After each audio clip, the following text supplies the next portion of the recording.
Kiungo wa mkata umeme wa kimataifa Uganda Khalid Aucho amefunguka kwa mara ya kwanza siri iliyomfanya jiunge na miamba ya soka nchini Young Africans Sports Club, kipindi ambacho alikuwa anawaniwa na klabu mbalimbali zilizokuwa zinamwaga mamilioni ya fedha mezani. Aucho ambaye kwa sasa anakitumikia kikosi cha Singida Black Stars ameweka wazi kuwa uamuzi wake wa kutoa mitaa ya Twiga na Jangwani haukushawishiwa na ukubwa wa pochi la fedha, bali na maono makubwa aliyomgawia rais wa sasa wa Yanga Engineer Hersi Said. Kabla ya kutoa Yanga mwaka 2021, Aucho alikuwa mchezaji huru baada ya kuondoka Misri na ofa zilikuwa zinamiminika kutoka kila kona ya Afrika na nje ya bara hili la Afrika. Hata hivyo, mambo yaligeuka ghafla baada ya kupokea simu kutoka kwa Engineer Hersi Said, wakati huo akiwa mwenyekiti wa kamati ya usajili ya Yanga. Nikimnukuu, Aucho amesema, nilikuwa na ofa nyingi mezani, tena zenye maslahi makubwa sana ya kifedha kuliko ile ya Yanga, lakini kila kitu kilibadilika baada ya kupigwa simu na Engineer Hersi Said. Alinieleza maono, malengo na wapi anataka kuifikisha Yanga, ushawishi wake na jinsi alivyoonyesha kuwa klabu ina kiu ya mafanikio ili nitosha mimi kufanya maamuzi. Mwisho kunukuu. Ushawishi wa Hersi ulimfanya Aucho kuweka kando ofa hizo nono na kusaini mkataba uliomfanya kuwa muhimili mkuu wa safu ya kiungo ya Yanga. Uamuzi huo ukawa mwanzo wa mafanikio makubwa, ambapo aliisaidia Yanga kutawala soka la Tanzania kwa kubeba mataji mfululizo ya ligi kuu ya NBC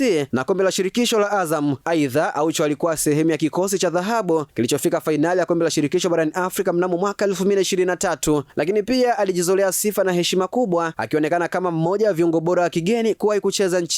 Baada ya kuandika historia yake Jangwani, Aucho kwa sasa anaendeleza makali yake katika klabu ya Singida Black Stars. Hata hivyo, ukweli unabaki kuwa upendo wake kwa Yanga na namna alivyoshawishiwa kikomavu na Engineer Hersi vitasalia kuwa moja ya dondoo za kuvutia zaidi katika historia ya usajili wa ligi kuu ya NBC. Je, unadhani viongozi wengi wa klabu za hapa nyumbani wanajua jinsi ya kushawishi wachezaji kwa maono kama alivyofanya Engineer Hersi, au bado wanategemea nguvu ya pesa pekee?